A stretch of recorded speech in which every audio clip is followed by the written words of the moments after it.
It's a classic straight drive. It's the best of Hayden. Yeah, well, in the change room, you know, obviously when you're losing wickets, never a good thing. And, you know, a batsman gets out, you've got the following batsman. The movement in a dressing room from, you know, batsman coming in and batsman going out, other batsmen next to bat, you know, everyone putting pads on and just preparing themselves. It's a really interesting environment. Interesting as in like somber. It's no time for fun and games. So that adds to, I suppose, the you know, that environment. It is quite a tough situation, but you know it doesn't take much to get out of that situation. And so might be the match.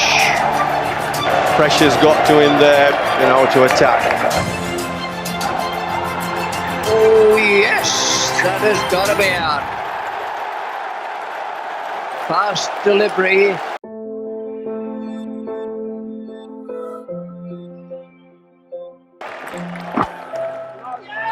Good cricket by everybody. Harmison thought he had his man if he'd hit. Oh, Stephen Harmison with a slower ball. One of the great balls. Given the moment, given the batsman, and given the match, that is a staggering gamble that's played off for Harmison. Unfortunately, that day, that last session and everything, with a lot of our batsmen all getting starts, and just England finding a way to get the wickets. So going into stumps at the end of the day, yeah, it was a lot of pressure. A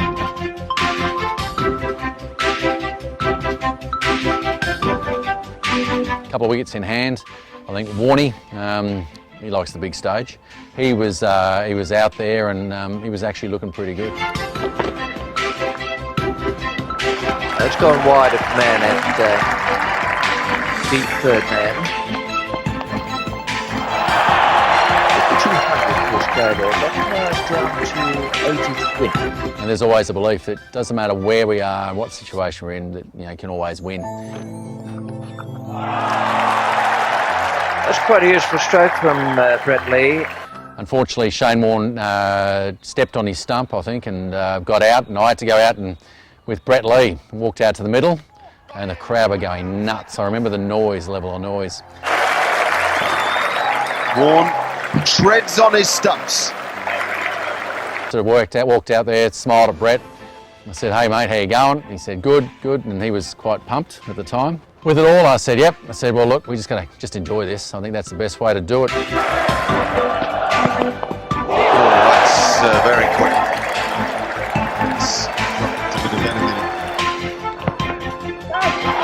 What's that, Ted? No, Bowden's not interested. But everyone talks about the 50-odd runs we needed to chase down. That was maybe the point where everyone thought, symbolically 50. Maybe there's a chance. And Kasprowicz's answer is to clip it away for 4. It's the irony about fun. When you do create a bit of fun, or it just dissolves pressure. And given the circumstances, looking at any way that we could actually do that was going to be vital. And gets 4. 42 to win. Knowing fully well that the way England were going to do it, we're going to go either nose or toes, try and hit the stumps with Yorkers or bowl short to you. And that's where Brett and myself knew exactly that. We talked about that, low back lifts, get behind it. And the irony was we were actually scoring at nearly 4 runs and over, 4 or 5 runs and over. My goodness me, 13 from the over.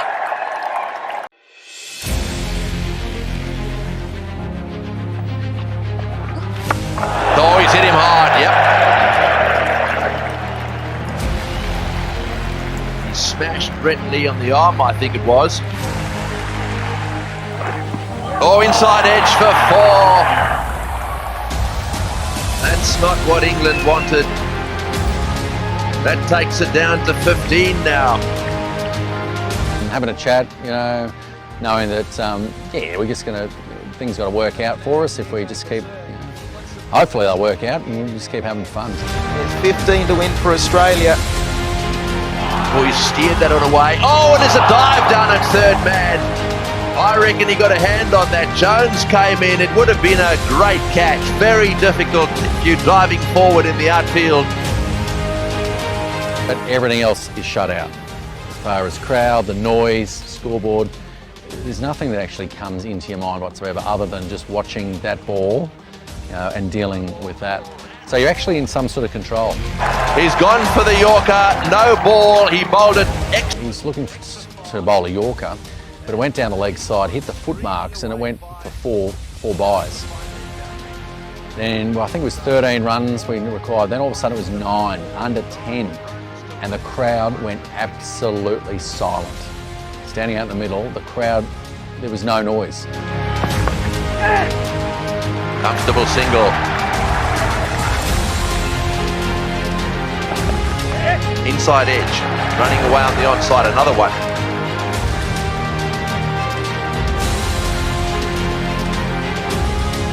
Oh, and a Yorker, an attempted a Yorker there, and it was very well kept out. 278 for 9.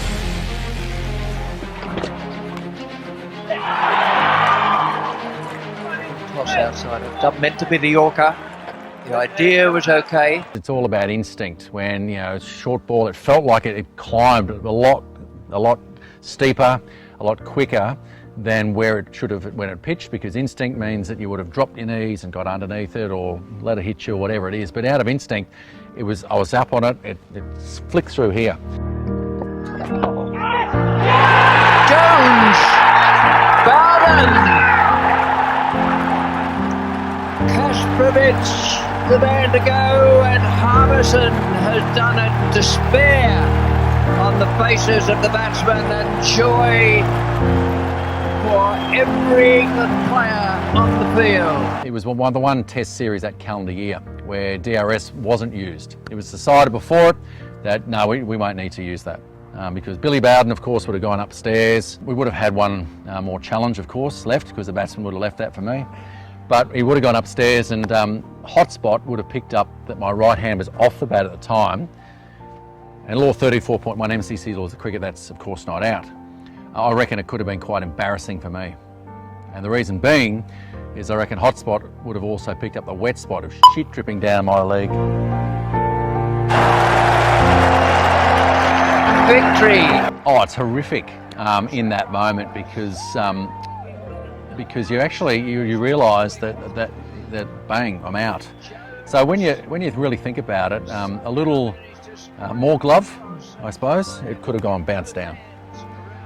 Maybe even a little less glove, it could have actually gone for 4 to win the game. And the fact that Geraint Jones, who I'm pretty sure he's a great bloke, Geraint, he successfully dropped most catches before that one, horizontal, full length out to his left, managed to take this screamer. It just is one of those moments when you realise that sport is all about those tiny moments. Somehow managed to scramble across and dive and get both hands around the ball to end one of the most thrilling games of cricket there's ever been.